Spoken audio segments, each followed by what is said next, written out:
بنحييكم من جديد واهلا بكم في 1544 مباشره من MTV. هي بتقول وكمان قالوا لنا انه بتحكي مع الجن، قالوا لنا انه بتطلب منه طلبات بينفذ لها اللي بتطلبه، تساله اسئله برد على كل اسئلتها بحقائق ما بيعرفها الانس. نحن من حقنا نشكك ومن حق غيرنا انه يصدق. في عنا مثل بيقول إذا كنت بتشك بأي موضوع فالحقه للآخر. تمام نقول المثل الثاني. قررنا نلحق هيدا الموضوع للآخر بعد ما وعدتنا الناشطة الكويتية سلوى المطيري إنه راح تفرجينا على الكاميرا مباشرة الجن، أو ما بعرف هي شو بتسميه، وراح تستحضره ويحضر بشكله أمام الكاميرا ونقدر نطرح عليه السؤال اللي بدنا إياه ويجاوبنا. هيك بتقول إن عملت بالكويت وعملت بقطر. نحن استدعيناها لبيروت، أخذنا الموعد، حضرنا الكاميرات، مشينا لنشوف جن سلوى المطيري كيف رح يرد على أسئلتنا، وهي الليلة معنا داخل الاستوديو بتقول إنه جايبته معها. بعد هالتقرير خلينا نشوف شو رح نشوف.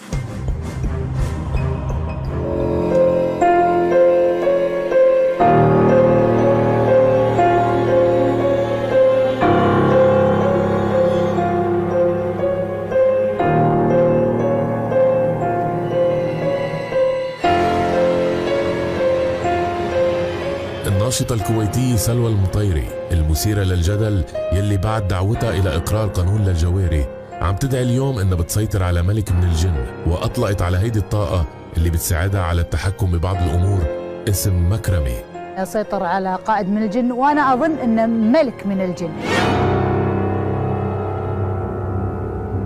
أنا أعرفه من سنة 2001 لما كان عمري 28 سنة، هذا أول ما تعرفت عليه. أساساً هو كان في أمي كانت يعني فيها، وكان ما بيأذيها، كانت بتعالج النسوان يعني أعشاب ما أعشاب. سألت أكبر المفتين هناك، قال لي أنا ما أقدر أقولش هذا جن ولا أقدر أقولش هذا ملاك، لكن خلق الله كثير وهذه نعمة من الله سبحانه وتعالى.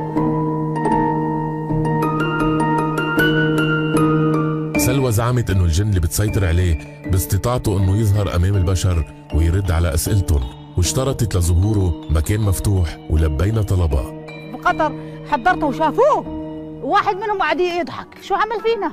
لما رحنا لمكان ضلمه طفى السياره علينا. يعني بالكويت انا اثبته، وبقطر انا اثبته، فانا حطلع لكم البيج بوس مالهم، هو اللي يعني الكبير مالهم.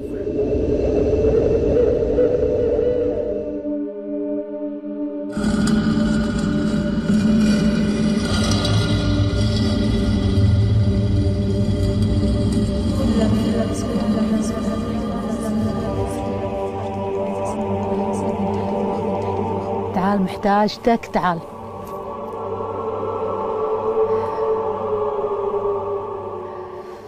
أحب أقول بسم الله بسم الله بسم الله، يعني هو بيجي على كلمة بسم الله.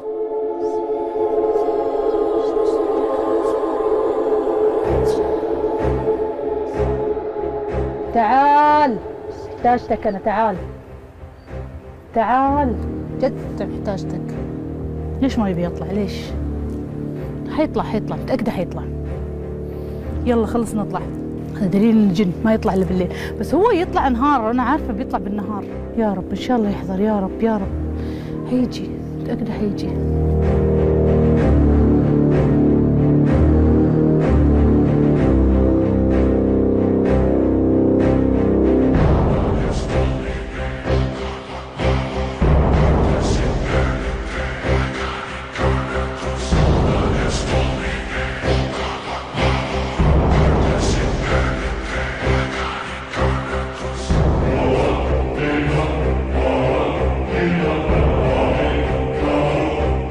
خلاص لهون نطلع، خلاص اطلع. لو بالليل قلت لكم، لو بالليل ما ياخذ معنا ربع ساعه تلاقيه هوب جايك. نطرنا للمساء وهيدا اللي صار.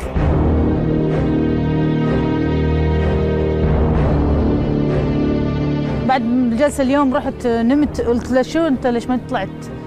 نمت، جاني بالمنام قال لي قولي لهم انا راح اطلع للناس. هيك قال لي بس هالكلمتين. بسم الله الرحمن الرحيم. إذا زلزلت الأرض زلزالها وأخرجت الأرض أثقالها وقال الإنسان ما لها يومئذ تحدث أخبارها بأن ربك أوحى لها. الناس واشتري.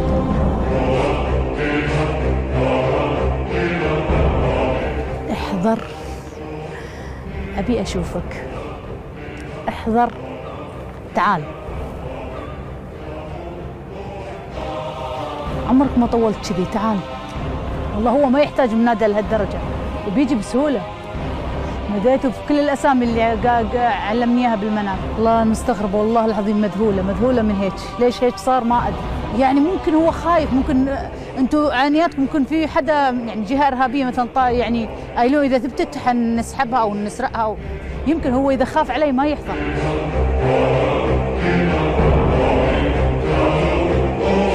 كتار منكم عم يتساءلوا إذا كنا فعلا مصدقين خبرية إنه الجن رح يظهر على كاميرا ونتساير نحن وياه، وبالحقيقة نحن كل غايتنا نسأل سلوى شو الغاية من يلي عم تعمله. اليوم يا أكون أو لا أكون، لازم أثبت حالي.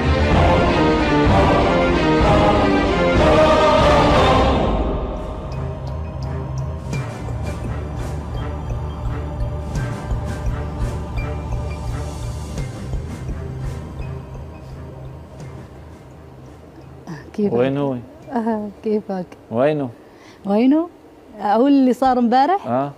شوف الصف اللي عندك ما قصروا، بيض الله وجيههم. أنا قلت لهم بدي مكان مفتوح، ودوني على مكان لدرجة الطريق قفل، ما فيك تمشي تفوت بسيارة. نزلنا، قلت لهم كمان خلينا ندخل داخل الغابة.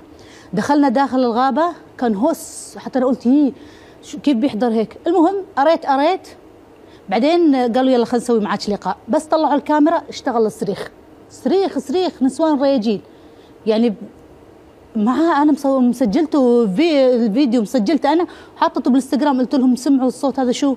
كل الناس قالوا هذا صوت نسوان يصرخوا. موجود عندي التسجيل في الانستغرام، وانا يتابعني 1300 وشي. فبعدين طلبت منهم لا مش ينفع الصريخ من بعيد، لا بدنا بالليل على اساس يحضر. المهم قعدت انادي ما حضر، بس سكروا الكاميرا. اجى واحد وقف من بعيد وطلع هيك على الشباب كأن جايين لمكانه لأرضه. بعدين جا لنوقف عند شو اسمه، يعني وقف حافظه وجهه؟ ايه ابيض طويل وهيبه. كمان كورلين المعده كثير صراحه متعاونه معي. يعني اذا شفتي لهيدا الشخص اللي اجى امبارح ظهر بتعرفيه؟ طويل وابيض. هذا السكيورتي هذا السكيورتي زي صراخ نسوان قالوا اطفال. هذا السكيورتي، هذا ما قالوا لي الشباب امبارح. هذا الامن. طيب انا سالت شاب الامن اللي كان عم يبرم بالمكان. قول لا اله الا الله. طب انا سالتهم قلت لهم هذا تعرفوا؟ قالوا لا. واحد منهم قال كيف جاي في مكان احنا طالبين ما حدا يكون موجود؟ وانا ما كنت لابسه نظارتي، يعني لازم اقرب. انا خفت وقفت. انت قلتي انه الليله رح تناديه على الهواء مباشرة. هم طلبوا مني، قالوا لي لازم تحضري قدام الكاميرا. طب فينا نحضره قدام الكاميرا؟ يا طويل. طب هو مين اصلا؟ هو مين؟ اظن الله اعلم يعني انا اظن انه جان، لكن انا سالت شيخ دين قال لي حسب ما بتقولي هذا لا جان ولا ملائكه، لكن هذا نعمه من الله، وقال لي تصدق على المساكين. شو بيظهر بشكل انسان يعني؟ بيظهر بشكل انسان، بس هو يعني هو بيراعي الناس. مستحيل يظهر لك بسرعه او شيء يصرخ من بعيد. نسوي جلسه ثانيه يمر هيك ويبص من بعيد. بعدين الجلسه الثالثه لا يقرب، يعني شوي ما بيجي هيك. هم امبارح يقولوا لي نادي، شو انادي يعني؟ هو شو قطه ولا كلب؟ هذا جن يعني، وانت طالبين واحد مش سهل في عالم الجن. يعني انا اشياء كثيره اثبت مكرمتي، يعني بقطر حضرت في قطر الصريخ صار هيك وتعاونوا معي. قلت لهم هذا هو، راحوا وشافوه. اما امس قلت لهم هذا هو، لما سمعنا الصراخ قالوا لا هذول اطفال هيك صوت نسوان صرخوا. يعني ماني عارفه، لا يقولوا جيبيه قدامنا مش هلا فيك تجيبيه هلا؟ انا قلت له اذا بتجي، بس ما ادري لا انقاذك بس. لا ليش لانقاذ؟ انا شو لا الحمد لله انا يعني لانقاذك، يعني قدام الراي العام خصوصا. يعني بتعرفي شو اخذنا رسائل انه شو عم تعملوا انتم؟ استاذ طوني، انا في قطر اثبته، رحت لما كان هذا شو اسمه الكاس العالم في قطر، حضرت. طيب ليه منه معروض؟ ليه مش موجود لا على الفيسبوك، لا موجود على اليوتيوب؟ حضرت مباراه ففازوا بهذا، يعني فازوا بالمباراه الاولى، حضرت مباراه ثانيه فازوا بالمباراه الثانيه، يعني باقي بس مباراه ياخذوا الكاس العالم، بعدين لا قالوا لي امشي. يعني اكيد انه في يعني في اسباب، بس يعني انا اثبتت باشياء كثير. انا الحين جايه على اخر المطاف، يعني انا ثابته وخالصه، بس انا طيب ما زال هالقد انت واصله؟ طيب ما ترشحتي على مجلس الشعب في الكويت، على مجلس الامي؟ ما بدي. ليه ما طلبتي منه؟ ما بدي والله، ما بدي، مش هذا مجالي، ما بدي. انا يعني شايفه مكاني احلى من هيك. انا ماليش ما احب السياسه ولا احب الاجواء السياسيه، انا مجالي اكبر من هيك. يعني انا مفكره هذا الشيء يستخدم خيري، يعني يستخدم بالصحه، يستخدم خيري، ولازم يطولوا بالهم عليه. هم اتصلوا علي الاربعاء، يلا سلوى الاثنين الجاي شو انتم عم تتكلموا عن مكرمه؟ يعني موضوع بده هيك جلسه جلستين ثلاثه عشان يتقبل يجينا. طيب حدا عم يسالني قال لي شافت طبيب نفسي؟ ايه الحمد لله. لا بالعكس قالوا لي هاي قوه خارقه.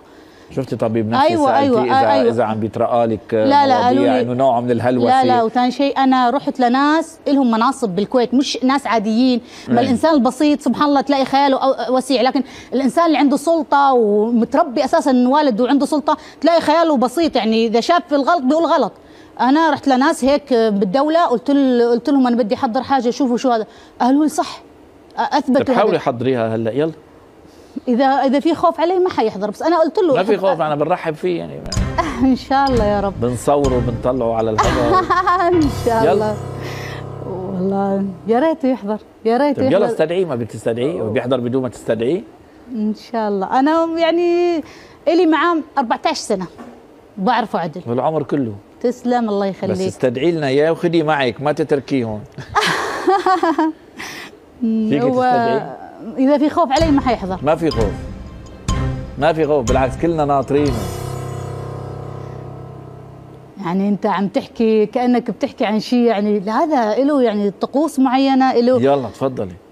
الله شو لازمك؟ نحن تحت أمرك، قولي لنا. أقول لك حاجة، أقسم بالله العظيم، يوم الجمعة أنا يوم السبت طيارتي، يوم الجمعة طلع لي قال لي يعني اذا بدهم معلومات يدفعوا 20 مليون دولار. انا ما بعرف السعر هذا شو، والله ما بعرف، واذا تعاملت انا بتعامل بالدينار الكويتي. لما جيت هون لبنان سالت هذا اللي بيشتغلوا هون، قلت لهم 20 مليون دولار يعني كم يطلع كويتي؟ حسبوا لي قالوا لي 6 مليون كويتي. قلت انا اندهلت من السعر ولا ببالي. هو طالب هيك، طب ليش؟ شو اللي بده يقوله؟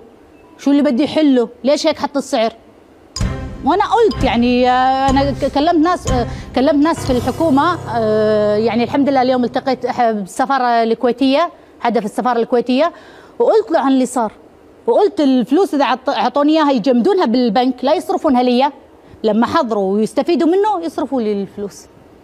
انا واثقه من كلامي. اما انت تقول خليه يجي هون، انت بتقدر تقول لملك خليه يجي هون؟ انت بتتكلم عن جن. امبارح بس سمعوا صياطه ما قدروا يتحركوا، جمدوا بمكانهم. امس بس سكرتي لا حبيبي تضحك على حالك، لا مو سكرتي. لو سكرتي كان رحت كلمته، ليش جمدتوا كلكم؟ ولا فيهم واحد تجرى.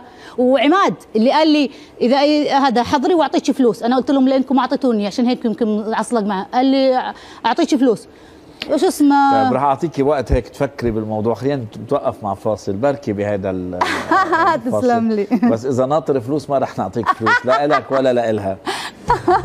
خلينا نروح لفاصل ونرجع. كيف رح يبرر الشاعر أنيس زبيدي نشر صور قديمة لميريام كلينك ومهاجمتها؟